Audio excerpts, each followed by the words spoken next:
Biglang nag-overtake ang pampasaherong van sa kasumalpok sa kasalubong na truck ng buhangin sa Labo, Camarines Norte. Nawala ng kontrol ang truck na tumagilid pa. Sugatan ang driver nito. Sinagip ng rescue team ang van driver na naipit. Nahuli ang rider na yan na nag-counterflow sa kahabaan ng Bagong Kalibo Bridge sa Aklan. Hindi patukoy ang pagkakakilanlan ng rider.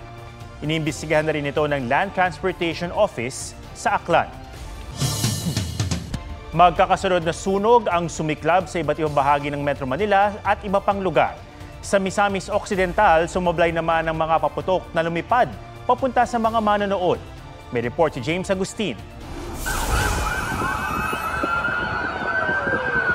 Tanaw sa malayo ang napakalaking sunog sa isang residential area sa Tondo, Manila. Pasado alas 5 ng hapon na sumiklab ito sa Antipolo Street, Barangay 218. Wala pang isang oras, umabot na ito sa ikatlong alarma. Matapos sa mahigit isang oras, nakontrol ang apoy. Dalawang sunog ang sumiklab sa Quezon City. Nabulabog kagabi ang mga taga-barangay Tandang Sora nang biglang magkasunog sa unang palapag ng isang bahay. Halos 18 bahay ang nadamay at natupo. 5 residente ang sugatan. Kabilang ang dalagitang nasugatan sa tuhod habang lumilikas. Iniimbestigahan pa ang mitya ng sunog.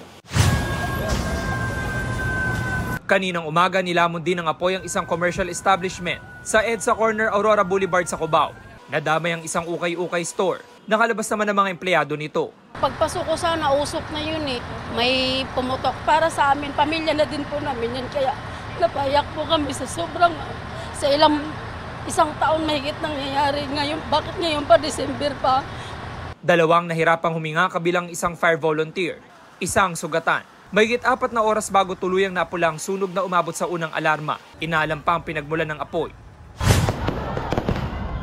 Sa gitna naman ng fireworks display sa Oroqueta, Misamis Occidental, biglang lumipad ang mga paputok sa mga manunood. Nagsitakbuhan sila para hindi matamaan. Ayon sa lokal na pamahalaan, posibleng natumba ang paputok sa lakas ng hangin. Sa Ilocos Norte, biglang nagliyab ang isa sa mga windmill sa Burgos Wind Farm. Inaalam pa ang sanhi ng pagliyab nito. James Agustin, nagbabalita para sa GMA Integrated News.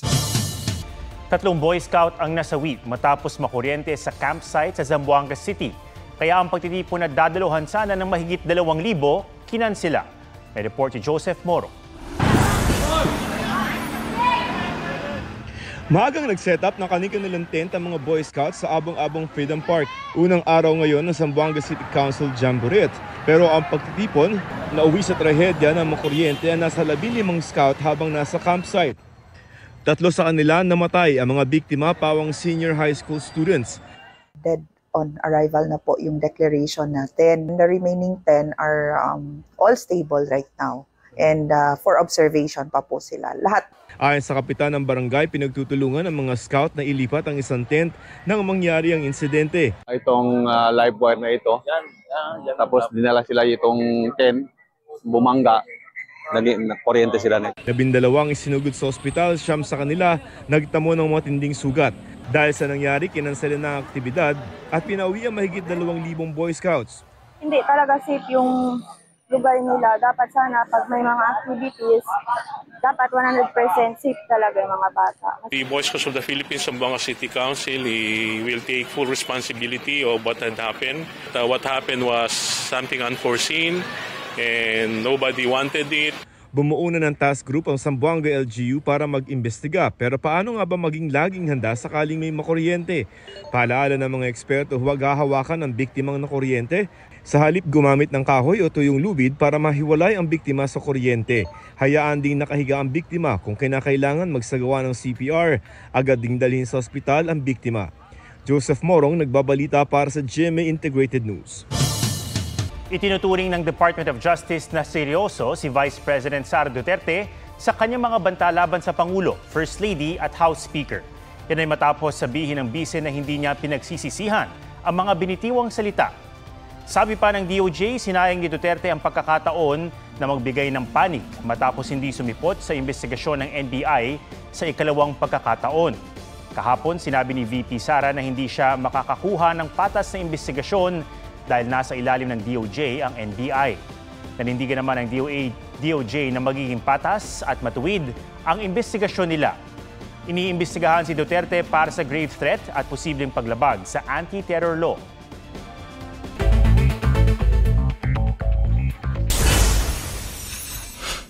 Pagpapalawig ng operasyon ng MRT at LRT, ipinapanawagan ng grupong Akbayan. Nangalap ang grupo ng pirma para ma-extend ang biyahe ng mga tren hanggang alas 12 ng hating gabi. Sa ngayon kasi 9:30 p.m. hanggang 10:15 p.m. ang huling regular na biyahe ng MRT at LRT.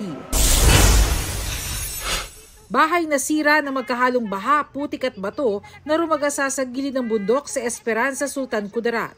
Makapal na putik iniwan ng baha sa Datu Abdullah Sangki, Maguindanao del Sur. Dagdag singil sa tubig ng Maynilad at Manila Water sasalubong sa bagong taon. 7 pesos and 32 centavos per cubic meter ang itataas ng Maynilad. 5 pesos and 95 centavos naman sa Manila Water. Bahagi raw ito ng rate rebasing adjustment ayon sa MWSS Regulatory Office. Bernadette Reyes, nagbabalita para sa GMA Integrated News. Selena Gomez engaged na sa music producer-songwriter na si Benny Blanco. On IG, Selena flashed her diamond engagement ring with the caption, "Forever begins now." Nag-comment naman si Benny calling Selena his wife. Napacomment din ang ilang celebrities kabilang si Taylor Swift na ready raw maging flower girl.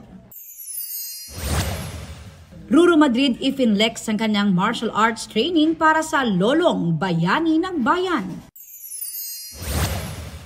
Japanese boy band na NCT Wish bibisita sa Pilipinas sa April 2025. Blackpink Jisoo bibida sa bagong K-drama tungkol sa mga zombie. Jin ng BTS napapabalitang maglo-launch ng negosyo. Aso ni BTS Jungkook na si Bam may YouTube channel na. Aubrey Carampel nagbabalita para sa GMA Integrated News. 13 days na lang, Pasko na, may early Christmas greeting na ang ilang nagbihis Santa abroad. Mga Christmas pasyalan naman sa La Union at Pampanga ang sure nagigising sa inyong inner child. May report si Oscar Oida. The night is sparkling sa San Fernando, La Union. Fairy tale ang feeling sa dami ng palamuting paru-paro. Gaya ng Christmas tree na ito. Pero ang bida, ang enchanting flowers ng 8,000 bougainvillea lanterns. Sa Santo Tomas, Pampanga, royalty ang peg ng kanilang Disney-inspired castle. Aliw ang projector display. Standout din ang mga parol na gawa ng mga residente. Iprenosisyon pa ang mga yan kasama ang kanilang mga patron. Iba't ibang pamasko naman ang pwedeng mabili sa Noel Bazaar sa Philinvest Tent sa Alabang, Muntinlupa. Pwedeng mag-Christmas shopping dito hanggang sa Linggo.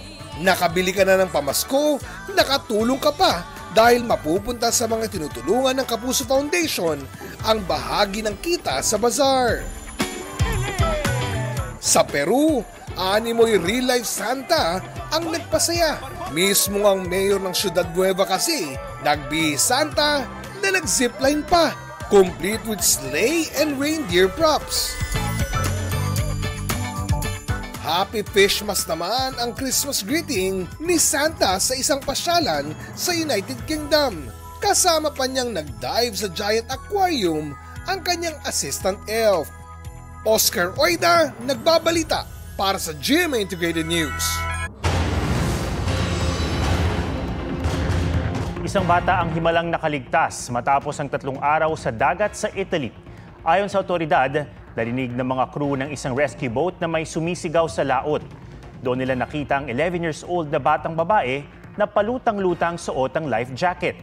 Ayon sa bata, galing Tunisia ang kanilang bangka na lumubog dahil sa bagyo. Siya ang tanging nakaligtas sa mahigit 40 pasahero.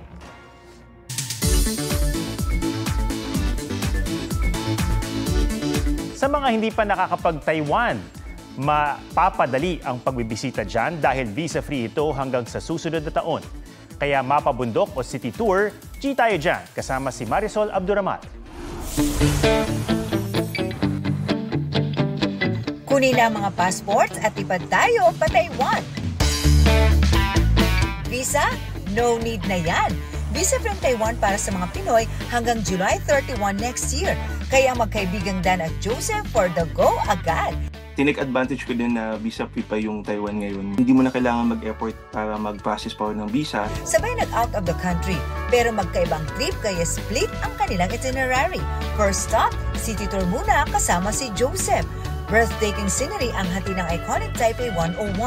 Food galore ang hanap, punta na sa mga night market. Kilalanin din ang kanilang kultura sa ilang historical pasyalan. Break muna tayo sa cityscape at mag-mountain adventure with Dan. Isa sa sikat na mountain retreat dito ang Alicia National Scenic Area. Pwedeng mag-hiking o kaya sumakay sa tren at daanan ang foggy forest. Sa mga nagbabalak mag-Taiwan, mas okay na planuhin ng maaga para sulit ang gala. Maganda kasi yung Taiwan dahil parang combination siya ng modern tsaka traditional and historical. Marisol Abduraman, nagbabalita para sa GMA Integrated News.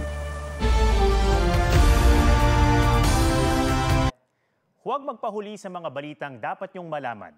Mag-subscribe na sa GMA Integrated News sa YouTube.